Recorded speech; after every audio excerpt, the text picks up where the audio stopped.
오늘은 바로의 꿈, 하나님이 직접 하실 일을 보이신다라는 제목으로 같이 하나님의 말씀 나누도록 하겠습니다. 여러분들 중에 이 노래 좀 많이 들어보셨을 것 같습니다. 쨍하고 해뜰 날 돌아온단다. 이게 무슨 가사죠? 쨍하고 해뜰 날, 그러니까 좋은 날이 언젠가 올 것이라는 겁니다. 그 말은 반대로 말하면 뭐냐면 지금 내 상황이 어렵고 힘들다라는 것이고, 이 어렵고 힘든 시기 속에서 이 쨍하고 해뜰 날이라는 이 가사가 마치 사람들에게 나에게도 언젠가 이런 밝은 날이 올 것이다라는 희망을 갖게 합니다. 우리도 믿음 생활을 하다 보면은 어려움이 찾아옵니다. 항상 고난이 있습니다. 믿음 생활은 그 평탄대로가 펼쳐지는 게 아니라 의의 길을 걸어가는 것이기 때문에 그렇습니다. 우리는 그렇게 그리스도인으로 세상을 살아가다 보면 어려운 시기들이 찾아오게 되고 또 그런 순간들이 있습니다. 지난 날만 회상해 보더라도 그런 시간들이 있죠. 우리는 그 시간을 보낼 때 예배하고 기도하고 또 말씀 붙들면서 언젠가 하나님께서 우리의 마음을 위로해 주시고 좋은 날을 주실 것이라는 그 소망을 갖고 살아갑니다. 그런데 우리가 그렇게 살아가면서 잊어버리는 한 가지가 있습니다. 그건 뭐냐면 분명 우리에게 좋은 날이 있었다는 겁니다. 은혜의 때가 있었다는 사실입니다. 그런 날이 있었음에도 불구하고 우리에게 이 어려움들이 또 문제들이 찾아올 때마다 그 좋았던 날, 은혜 받았던 때를 떠올리지 못하게 됩니다. 참 이 사람이라는 게 희한합니다. 그래서 늘상 우리는 뭘 또 이 마음 한구석에 안고 살아가냐면요, 이 불안함이라는 것을 안고 살아갑니다. 그래서 많은 사람들이 또 신앙생활하는 수많은 그리스도인들도 마찬가지입니다. 언젠가 갑자기 나에게 찾아오는 그런 불안함, 그리고 문제, 이 어려움 때문에 더 많은 것을 내가 가지고 있고 준비해야 되지 않겠냐라고 이렇게 생각을 합니다. 물론 이게 틀린 것은 아닙니다. 오늘 본문 말씀에서는 이것보다 더 앞서서 우리가 갖춰야 될 것이 무엇인지에 대해서 전하고 있습니다. 미래를 경영하시는 하나님을 아는 지식을 가지고서 우리가 삶에 대한 이 지혜를 갖춰야 되는 것입니다. 요셉이 파라오의 꿈을 통해 선포된 이 하나님의 뜻을 말하면서 과연 우리가 무엇을 붙들어야 되는지, 우리의 소망이 무엇인지 전하고 있습니다. 지금까지 이렇게 말씀들, 우리가 창세기 말씀 또 요셉의 이야기를 살펴보고 있는데, 지금 요셉이 마주하고 있는 사람은 어떤 사람입니까? 이집트라고 하는 이 거대한 이 제국의 왕입니다. 이집트라고 하는 어마어마한 이 대제국을 다스리는 사람입니다. 근데 그런 거대한 나라를 다스리는 이 파라오조차도 많은 권력과 재산을 가졌음에도 불구하고 지금 뭐 때문에 이 마음이 이 고뇌를 갖고 있냐면요, 밤잠에 꾼 꿈 때문에 지금 마음이 편하지 못한 겁니다. 많은 것을 가졌던 이 막강한 권력을 누렸던 그임에도 불구하고요, 지금 누구에게 지금 의존하고 있냐면 한낱 노예였던, 지금은 또 죄수의 신분인 요셉에게 그 꿈의 해몽을 의탁하고 있습니다. 이 파라오와 함께한 이 수많은 대신들, 또 수많은 신하들 눈에는 이 요셉은 단지 노예 출신의 그냥 꿈 해몽을 잘하는 사람 정도로만 비춰지고 있었습니다. 하지만 우리는 지난 시간 말씀을 통해서 이 요셉이 어떤 사람인지 알고 있습니다. 요셉은요, 하나님이 함께하는 자였습니다. 이렇게 하나님과 함께하는 요셉이 이 거대한 제국을 다스리고 있는 이 왕에게 말하기 시작합니다. 25절 말씀을 보면 요셉이 바로에게 아뢰되 바로의 꿈은 하나라. 하나님이 그가 하실 일을 바로에게 보이심이니이다. 아멘. 지금 이 파라오가 꾼 꿈은요, 지금 두 가지의 꿈을 꿨어요. 이게 소들이 나오는 꿈하고 이삭이 나오는 꿈입니다. 7년의 풍년, 7년의 흉년, 이렇게 두 가지 뜻으로 나누어 볼 수가 있습니다. 하지만 지금 바로에게는 그 꿈이 이게 흉년인지 풍년인지 도저히 가늠할 수가 없었습니다. 이렇게 두 가지 꿈을 꾸고서 번뇌하고 있는 이 고민이 가득 차 있는 이 파라오에게 요셉이 한 말은 이것입니다. 꿈을 두 개 꿨다라는 게 아니라 당신이 꾼 이 두 가지 꿈은 하나님이 하실 일을 보이신 것입니다. 요셉은 명확하게 말합니다. 지금 하나님이 하실 일을 당신에게 보이신 거라고. 이집트라고 하는 이 거대한 제국조차도 지금 다가오고 있는 그 현실에 아무리 그 사람들의 칭송을 받는 파라오라도, 그가 막강한 권력을 가졌더라도, 돈을 가졌더라도 할 수 있는, 어떻게 할 수 있는 일이 아니다라는 것을 말하고 있습니다.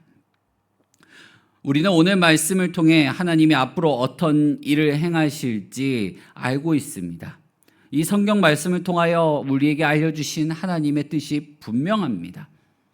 하나님은 말씀을 통해 우리에게 주어진 삶, 우리가 매일매일 살아가는 삶을 어떠한 마음의 자세와 신앙의 모습으로 살아가야 되는지 알려주고 계십니다. 지금 우리가 살아가고 있는 이 세상, 또 우리가 살아가고 있는 이 대한민국은요, 이 급변하고 있는 국제 정세 속에 놓여 있고요. 또 우리나라 정치 상황도 오늘 이랬는데 내일은 어떻게 될지 알지 못합니다. 또 경제 사정도 마찬가지입니다. 나의 주머니의 사정도 마찬가지입니다. 근데 오늘 우리가 읽은 이 말씀은 내가 어떤 환경에 있든지, 내가 어떤 상황에 놓여 있든지 거기에 일희일비하지 말라는 것입니다. 우리는 늘 하나님의 손길을 신뢰하고 또 하나님의 시선으로 세상을 바라볼 줄 알아야 한다라는 것을 전해주고 있습니다. 오늘 말씀은 우리의 본성을 너무나도 잘 알려주고 있습니다.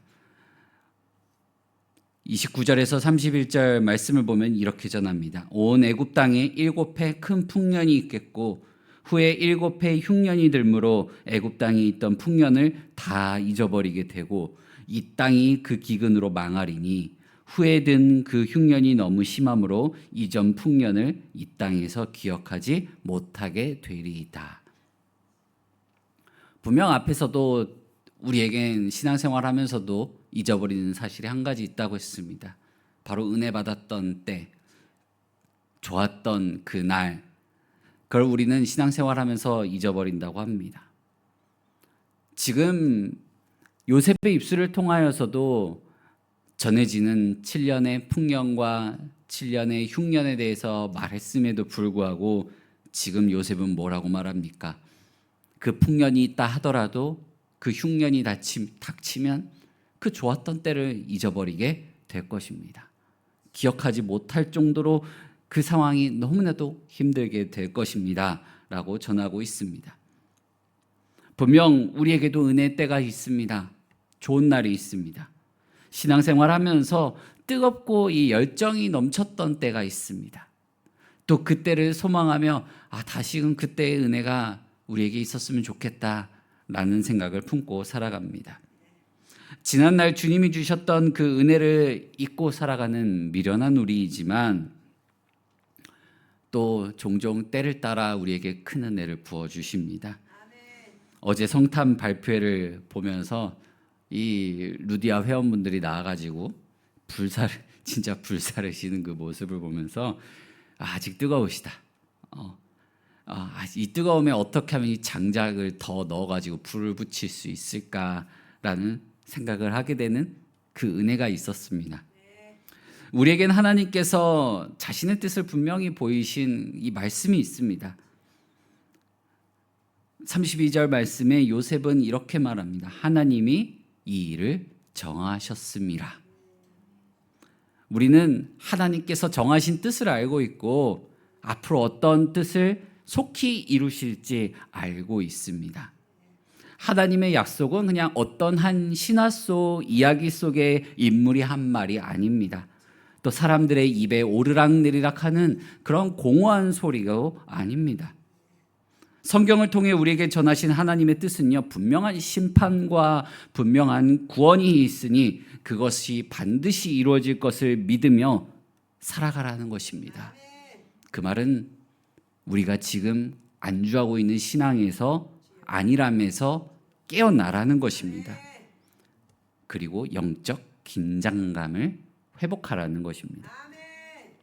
영적 긴장감을 회복하라는 것은요, 하나님이 우리와 함께 하신다는 것을 기억하는 삶입니다. 우리가 항상 하나님 앞에 살아가고 있다라는 것, 하나님이 나와 동행하고 계신다는 것을 알면은 나에게 주어진 이 삶, 내가 그리스도인으로서 살아가는 이 삶을 긴장감을 가지고 살아갈 수밖에 없습니다. 파라오의 꿈을 듣고 해석하고 그냥 해석한 것에서 멈추지 않고 요셉은 대안까지 말하게 됩니다. 이렇게 대안까지 제시하는 요셉을 통하여 그 왕궁에 있던 수많은 사람들이 요셉을 보면서 그가 하나님과 함께 하심을 알게 됩니다. 38절 말씀인데, 내일 살펴볼 말씀인데 이렇게 전하고 있습니다. 바로가 그의 신하들에게 이르되 이와 같이 하나님의 영에 감동된 사람을 우리가 어찌 찾을 수 있으리요? 라고 말합니다. 사랑하는 성도 여러분, 오늘날 우리는 교회의 권위가 점점 더 떨어져가는 시대를 살아가고 있습니다. 교회를 비난하는 일이 쉬워진 시대를 살아가고 있습니다. 이 시대 가운데서 하나님도 여전히 영과 진리로 예배하는 자를 찾고 계십니다. 또 세상은 오늘 말씀 속 요셉과 같이 하나님의 영에 감동된 사람을 찾고 있습니다. 우리가 세상에 하나님의 영에 감동된 모습으로 보여주지 못했기 때문에 예수님의 핏값으로 사신 교회의 권위가 떨어졌고 주님의 몸된 교회를 욕되게 만들었는지 모르겠습니다. 이제 우리는 생명의 근원 되신 그 주님을 품고 세상에 생명을 퍼뜨리는 자들로서의 삶을 살아야 됩니다. 요셉은 하나님과 함께하는, 생명의 근원 되신 하나님과 함께함으로 말미암아 자신의 가족들뿐만 아니라 수많은 이집트 사람들, 또 그 시대에 함께 살아가고 있던 수많은 민족과 나라의 생명을 구하는 영웅이 되었습니다. 우리도 예배와 그리고 말씀과 기도를 통해 공급받는 정말 이 넘치도록 움직이고 살아있는 그 생명의 양식을 먹어야 합니다. 그 생명의 양식을 가지고 세상에 진짜 생명이 여기 있다라는 것을 전해줄 줄 알아야만 합니다. 이 생명을 전해주면 많은 사람들이 삶의 활력을 되찾게 되고 위로를 받을 수밖에 없습니다. 이는 주님이 우리에게 말씀하신 사랑의 실천으로 이루어지는 일입니다. 사랑의 실천은 어느 날 갑자기 우리가 은혜를 받았다고 해서 이룰 수 있는 게 아닙니다. 꾸준히 차근차근 준비되는 것입니다.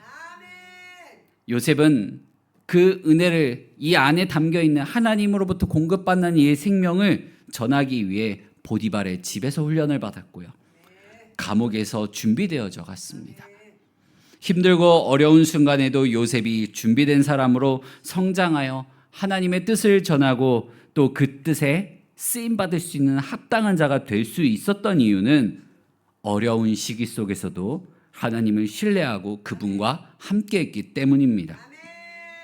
사랑하는 성도 여러분, 이제 우리는 세상의 것을 비축하는 자들이 아니라 하나님께서 우리와 함께 이루실 그 일을 위하여 말씀의 양식을 비축해야 합니다. 생명의 양식을 비축해야 합니다.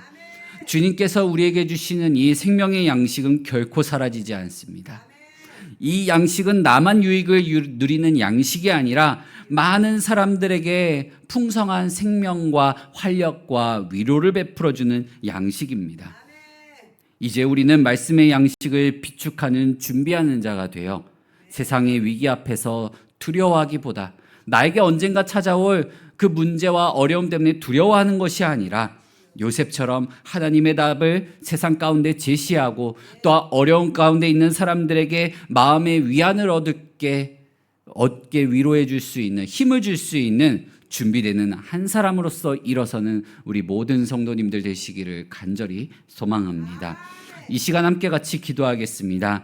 이 시간 기도할 때 하나님, 주님께서 나에게 베풀어 주셨던 그 은혜의 때 좋은 날을 내가 종종 잊고 살아가곤 합니다. 그러니 주님, 나를 긍휼히 여겨주셔서 나에게 다시 한번 은혜의 때 좋은 날을 부어주시고 연약한 우리의 믿음을 굳건하게 세워주시사 매일의 삶 속에 하나님을 의지하고 하나님의 시선으로 세상을 바라보며 살아갈 수 있는 주의 자녀되게 해달라고, 그렇게 말씀의 양식을 비축하여 세상 가운데서도 생명의 영향력을 드러내고 또 많은 사람들에게 위로를 전해줄 수 있는 준비되는 한 사람이 될 수 있게 해달라고 우리 시간 함께 같이 기도하며 나아가도록 하겠습니다. 사랑과 은혜가 많으신 하나님 아버지, 감사합니다. 오늘도 우리가 주님 아버지 앞에 나와 말씀의 양식을 먹습니다. 생명의 양식을 먹습니다. 주님, 그러하오니 우리가 다시금 은혜를 받는 삶을 살아가게 하여 주시옵고, 주님, 다시 한 번 더 주님 안에서 좋은 날을 누리며 살아갈 수 있도록 하여 주시옵소서. 주님, 우리의 믿음이 연약하여 주님, 때로는 주님께서 우리에게 베풀어 주셨던 은혜의 때 좋은 날을 잊어버리고 살아가곤 합니다. 하지만 다시 그 소망을 품길 원합니다. 또 그때를 누리길 원합니다. 그러하오니 우리를 긍휼히 여겨 주시옵소서. 주님, 우리로 하여금 우리가 세상 가운데 정말 참된 생명이 어디 있는지 전해줄 수 있는 주의 자녀들 되게 하여 주시옵고, 또한 말씀으로써